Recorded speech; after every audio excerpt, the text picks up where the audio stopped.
Haven't seen one of these covers in a long time. What's on this cover ain't got nothing to do with what's happening in the comic. Support the comic book industry by visiting your local LCS. My name is Doran. This is SEM Comics. We continue our coverage of Iron Man with number 7. Our story starts off at the New York Stock Exchange. We have a content creator who is live streaming and he's like, I just want to be here at this moment when Iron Man cured himself of the woke virus. Because he is announcing that Stark Unlimited is getting back in the weapons business. So if I'm interpreting this correctly, if you're woke, that means you're against weapons of mass destruction. You're also against murder, mayhem, genocide, and homicide on a global scale. At least that's what I'm getting from this. And if you're not woke, that means you believe in the teachings of pick your favorite dictator. I mean, they all did something bad. Hitler, Stalin, Mussolini, like pick a pick. Or am I just jumping to extreme conclusions out of nowhere? Don't you hate when people do that? Anyway, the people on the New York Stock Exchange, none of them are woke because they're all chanting Tony's name like Tony Stark, Tony Stark. Why? Because weapons equals money, and that's all they care about. Even though he is clearly saying that he wants to be the exclusive weapons dealer to Dr. Doom. Like, did they catch that part too?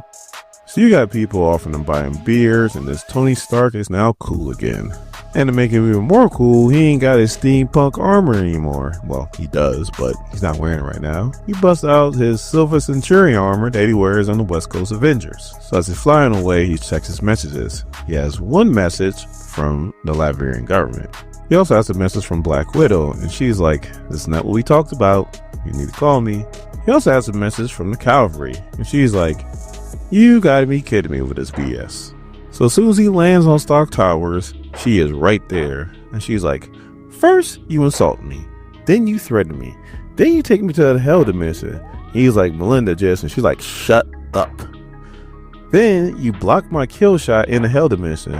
He's like, Melinda, I said shut up. And then you fire me. All so that this company wouldn't make weapons. And then what do? You turn around and you tell everybody now that we make weapons. And Tony's like, first off, I didn't drag you to the hell dimension. That was Justine Hammer.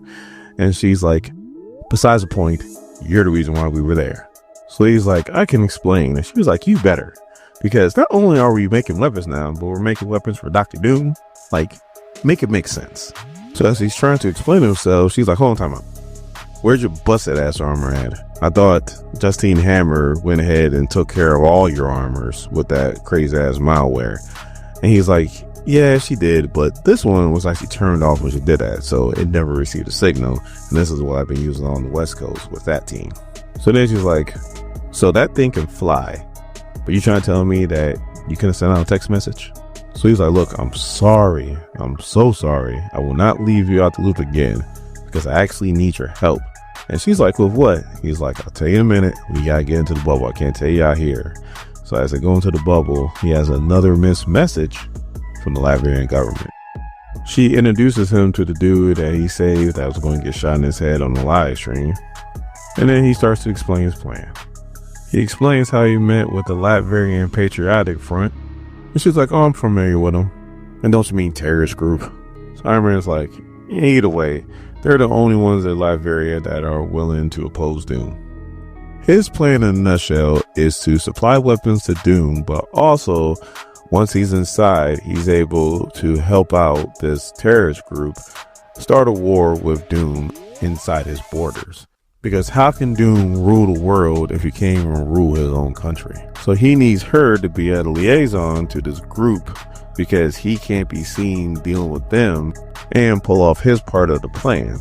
And she goes, sounds like Black Widow work. And she's like, why me? I'm not an Avenger. And he's like, the Avengers don't know about this. And they can't and won't. Nat knows, and she warned me against it, but I lied to her, and I went ahead and did it anyway. So the cover goes, it sounds like you need somebody that can beat the shit out of Black Widow. False. So false. False, false, false. Like, the cavalry's good. She beat up all those SHIELD agents by herself. And there was at least 20 to 30 of them. But she ain't no Black Widow. Like, she's no Natasha Romanoff.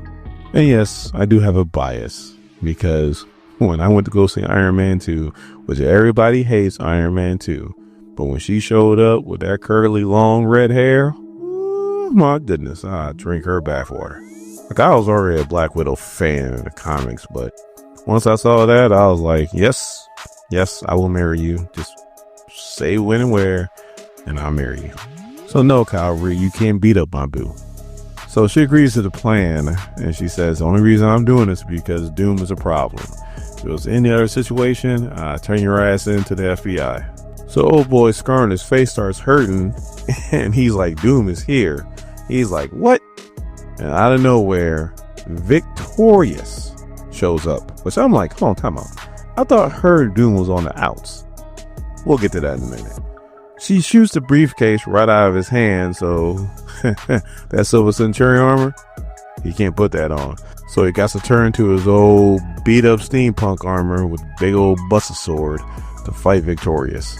Now, if you guys remember me covering Avengers Assemble, Victorious was in that, and she gave the Avengers all they wanted and then some. She has a power cosmic. So what is he going to do in that busted armor? I have no clue. Actually, I do, and you'll hear me in a minute. So old boy that he saved, I guess, has some magical abilities and tries to use them to wrap up Victorious, and Victorious busts out them chains and then uses her power cosmic and blasts the hell out of this guy. Iron Man's like, dude, why don't you try to get involved? Like, I can't break your fall. So he's like, Calvary, I need you to catch him. He uses the sword, blasts him, which had to hurt, into the direction of the Cavalry so Cavalry can catch him without him dropping and falling to the ground and killing himself. But then Victorious uses this moment and punches the bejesus out of Tony. So he goes, Armor GPT, I need options.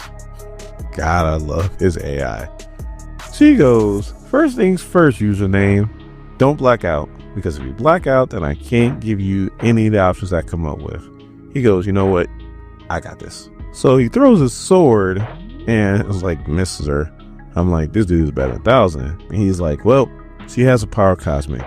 So the good news is I don't have to hold back. And he bounces a beam off the sword and then onto her and like knocks her out. And I'm like, shut up. Like I said, in Avengers Assembled, she gave a team that had Wonder Man and Monica Rambeau on it all they wanted. And this dude does one blast and takes her out. Again, shut up. So he catches her and he's like, ready to the medical bay. Get all the doctors involved. And also too, I need you to go and make sure that the boardroom is nice and clear. She wakes up and he's like, I assure you the doctor says that they took you to the concussion protocol and you're fine. And she's like, oh, it's cool, Stark, because I'm gonna kill you in just a minute. So he was like, I don't even know why you're here, because I thought you and Victor were on the outs. And then she explains how, I guess, her lord accepted her without her having to wear the mask. So now everything's good again, hunky-dory. So that fight in Avengers Assembles, I guess you could say that meant something, because they told her that, hey, you shouldn't have to wear the mask at all. But, I mean, they didn't think that she would just go back to him like that. But then again, I guess Doom changed the rules on him, I guess. So they go into the boardroom and Iron Man's trying to explain his position. And Victorious is just like, I don't get it. We rule the world. Like, why are you even having this conversation? Like, everybody works for us. Everybody. So Iron Man's like, I don't think you get it. You see, if you went ahead and just killed me and just took over my company, then you're pretty much telling the world that everything that Doom's been saying about how this is going to be a peaceful time and that everything is going to run exactly the way it normally ran. There's going to be just some slight improvements, but pretty much you can do what you want to do, be who you want to be. And all that is pretty much thrown right out the window, because then Doom wouldn't be an emperor. He would be a tyrant, a dictator. You see, you're thinking like a tyrant. You're like, Doom took over. That means we run everything. That means everybody is just our subjects. That's not the case. See, your thinking and his thinking seem to be two different things. So do you really want to make a decision that you feel like is right, but he might not feel like is right? Like, haven't we been down this road before? Did it work out for you that last time? So what did she do? She gets pissed off and flips the table. But since she has power cosmic, she also flips the chairs, she flips Tony, she flips Calvary, she flips everything. So he has to bust out the busted armor again and that big sword. He's trying to deflect her blast, but this time the blast knocks the sword out of his hands, and Victoria's pretty much about to have him dead to rights. The Calvary walks over and finds Victoria's staff. She picks it up and then blasts the hell out of Victoria. And she goes to Tony like, oh, I like this. I like this a lot. You have to build me one of these. So Iron Man helps her up and says, look, will this help you out? And then he kneels down in front of her and he goes, I am on your and Doom's side. He also tells her that being on Doom's side keeps his company afloat. And Lord knows he can't be broke. So she gets her stuff back on. She's like, you know what? I'll talk it over with Doom. But just know this. We assuming that you are going to betray us. And she flies off. So Calvary's like, wow, not only did she not kill you, but she's actually considering your request. I'm impressed. And Tony's like, I know you only dealt with me when I was like director of S.H.I.E.L.D. and you felt like I was the worst S.H.I.E.L.D. director ever. But trust me, I got some skills. And I'm about to show you them right now. Now, was the Winter Guard anywhere in that comic? Was the Crimson Dynamo punching Iron Man in the face? Lies, people. Lies.